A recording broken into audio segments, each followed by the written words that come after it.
Pero may isang kondisyon ako. Ano?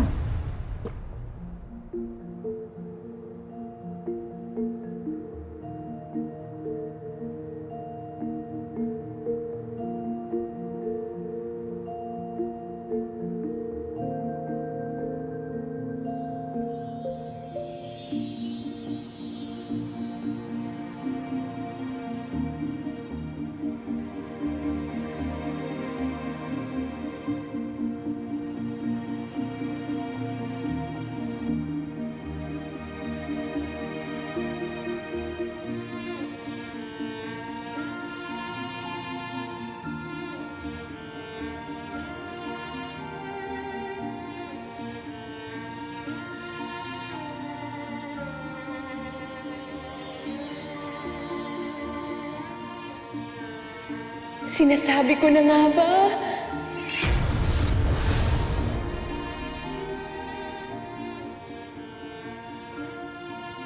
Ano pong gagawin niyo sa akin? Aray! Aray! Teka lang, tatanggalin ko lang to. Ayun o. Kumakain pala ng corn chips yung buhok mo. Sorry. Sa bar yan kanina. So, kailan ka magsa-start? Po? Sa paglilinis ng bahay. Tonight? Tonight? Iniwan mo ako noon at hindi ka na nagpakita sa akin. Ngayong nandito ka na, gagawin ko ang lahat para hindi ka na mawala. Wait lang.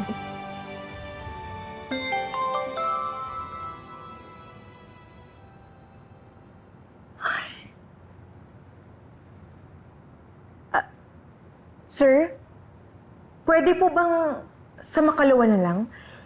May racket kasi ako eh. Kailangan kong unahin. Okay lang?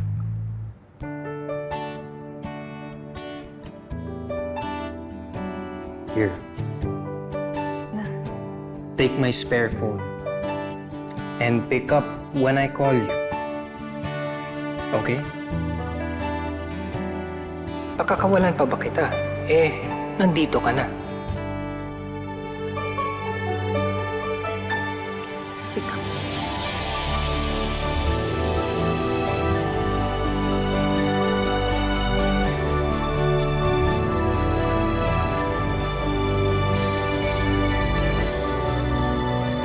Ate, may trabaho na ulit ako.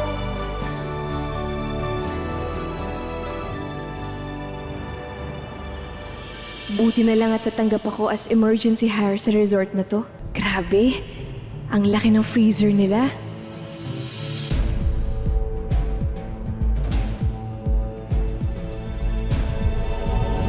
Oh! Anong ginagawa niyo dito? Akalain mo nga naman, nandali talaga mahuli ng mga taong desperada. Agree, Miss Roxanne. Anong ginagawa ko dito? Ikaw, what are you doing here?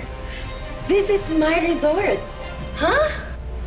Kita dyan sa rap.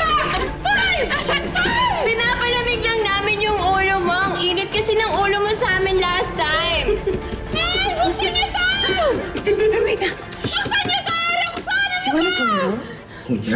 Yeah. Roxanne! Buksan niyo to! Ano ba?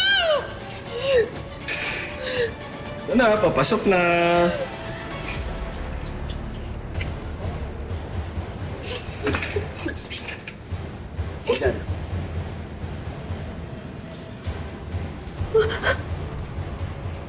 Mag-isa ka!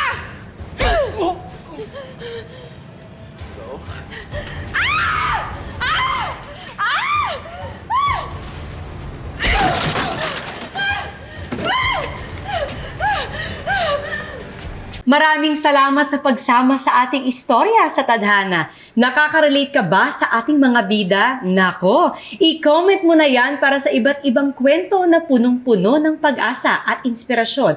Mag-subscribe na sa GMA Public Affairs at YouTube channel. I-click na rin ang bell button para lagi kang updated sa pinakabagong storya ng Tadhana.